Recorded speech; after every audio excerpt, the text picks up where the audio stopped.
नमस्कार मित्रों, मैं प्रशांत श्रीवास्तव आपका स्वागत करता हूं अपने YouTube चैनल श्री प्रशांत एस्ट्रोलॉजी में। मित्रों, अक्सर मुझको इस तरह के लोग मिलते हैं जिनका कि वैवाहिक जीवन जो है सुखी नहीं है। किसी को पति को पत्नी से दिक्कत है, या पत्नी को पति से दिक्कत है, या पति पत्नी को प्यार नहीं करता है, या पत्नी पति को प्यार नहीं करती, या पति छोड़कर चला गया है, या पत्नी छोड़कर चली गई है। इसी तरीके से बहुत से जो युवा लोग हैं उनका भी मेरे पास फोन आता रहता है, संपर्क करते रहते हैं कि अमुक लड़की से मेरा प्यार है और उसको जो है किसी तरीके से वशीकरण कर दीजिए जिससे वो मेरे पीछे पीछे आ जाए और हमारे साथ शादी कर ले।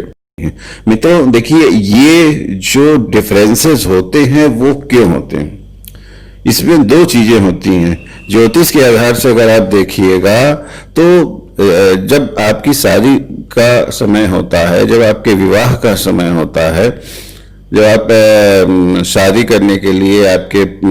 पेरेंट्स आपकी कुंडली लेके किसी ज्योतिष के पास जाते हैं, तो उस समय लोग कहते हैं नहीं ठीक है, मिला, अगर मिल जाता है कुंडली दोनों की तब तो कहते हैं हाँ भाई चलो मिल गई कुंडली, ठीक है। अगर नहीं मिलती है तो लड़की भी कहेगी, लड़का भी कहेगा, लड़की वाले भी कहेंगे, लड़के नहीं कोई दिक्कत नहीं है, हम लोग तो ज्योतिष नहीं मानते, तो कोई बात नहीं, हम शादी करने के लिए तैयार हैं। आप ज्योतिष नहीं मानते उस केस में जब आपकी कुंडली नहीं मिली और फिर वही लड़की का परिवार या लड़के का परिवार बाद में जब समस्याओं में आता है तो ज्योतिष तो छोड़ दीजिए, वो तंत्र मंत्र और बाबाओं के चक्कर में फिर घूमने लगता है। तो मित्रों, अगर आपका विवाह होने जा रहा है तो निश्चित रूप से आप अपनी कुंडली को ले जाकर ज्योतिष से को दिखाइए, ज्योतिष से संपर्क करिए। अगर आपकी कुंडली ज्योतिषीय आधार पर एक दूसरे को संतुष्ट नहीं करती हैं तो निश्चित रूप से विवाह मत करिए। कुछ विलंब आपके विवाह में हो सकता है,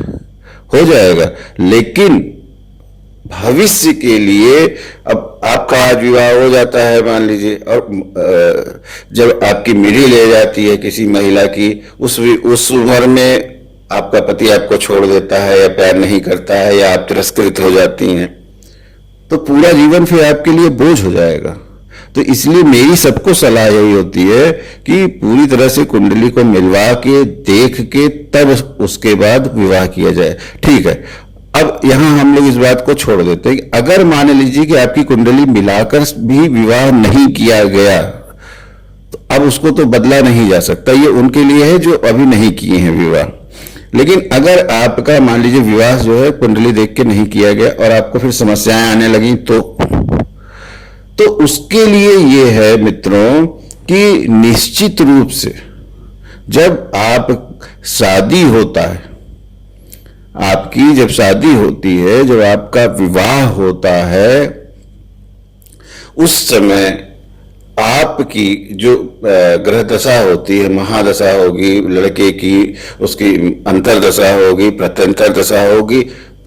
कुछ ग्रहों की वो चलती रहती है। इसी तरह से जो लड़की की है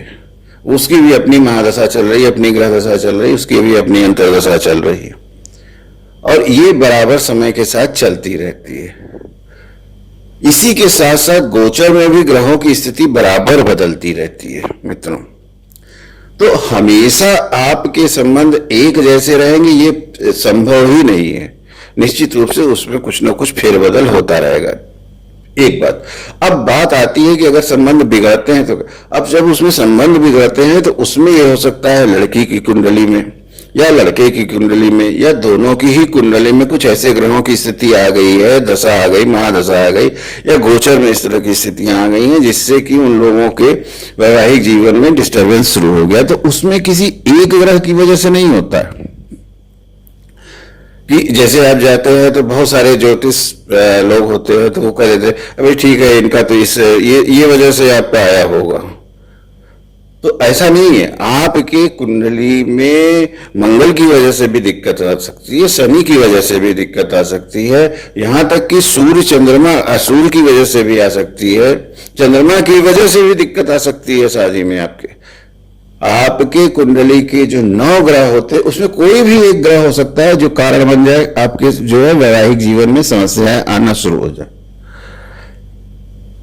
तो मित्रों, इसका 2 चीजों में इसका 2 समाधान है। इसका एक समाधान तो यह है कि आप फिर किसी अच्छे ज्योतिष से मिलिए, उसको पूरी अपनी कुंडली दिखाइए, अपने पति की कुंडली दिखाइए, वो बताएगा कि किस वजह से आपकी ये समस्या है, किन किन ग्रहों की वजह से,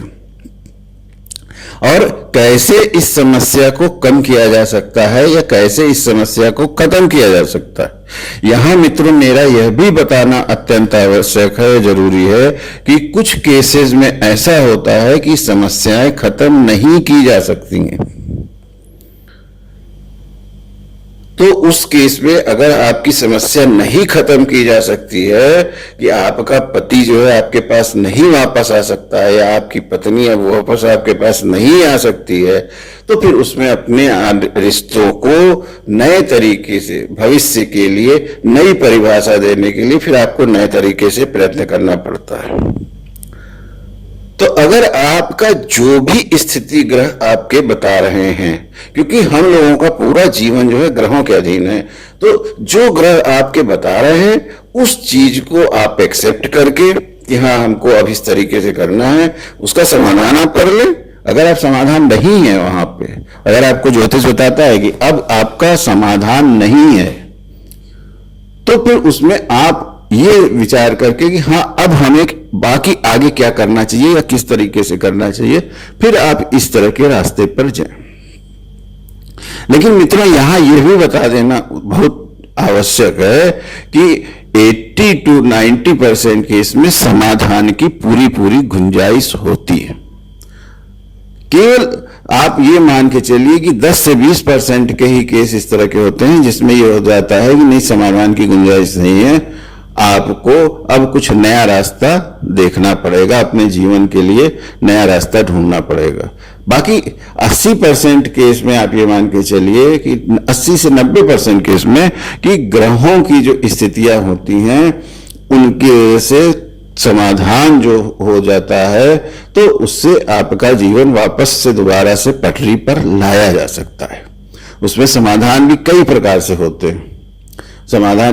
कभी कभी इस प्रकार के भी समाधान होते हैं कि अगर मान लीजिए गोचर में कुछ स्थितियां ठीक नहीं चल रही हैं, तो उस दौरान के लिए आपको आपका ज्योतिष सलाह दे देता है, भाई ठीक है अभी इतने दिन से इतने दिन तक थोड़ा सा आपको दिक्कत है, तो इस बीच में आप थोड़ा सा एडजस्ट करके रख लीजिए। जैसे ही ये ग्रह का गोचर जो है यहां से यहां पे आएगा ये ग्रह, फिर आपकी जो स्थितियां सामान्य हो जाएंगी या आपकी स्थितियां ठीक होना शुरू हो जाएंगी। तो उसमें बहुत सारी चीजें होती हैं। तो मेरी आपको सलाह है कि आप लोग किसी तरह के अंधविश्वास में न पड़ के, अगर आप लोगों को इस तरह की दिक्कत है तो किसी अच्छे ज्योतिष से अपनी और अपने पति की दोनों की कुंडली लेकर बैठ जाएं। और उसमें एक चीज और भी, अगर आप लोगों की कुंडली, काफी लोगों की कुंडली भी उपलब्ध नहीं होती, तो अगर कुंडली उपलब्ध नहीं है तो फिर आप एक काम ये कर सकते हैं कि जिसकी कुंडली उपलब्ध है उसकी कुंडली, और जिसके पास कुंडली नहीं उपलब्ध है तो उसके हाथ की दोनों छाप लेकर उससे भी काफी कुछ समाधान किया जा सकता है।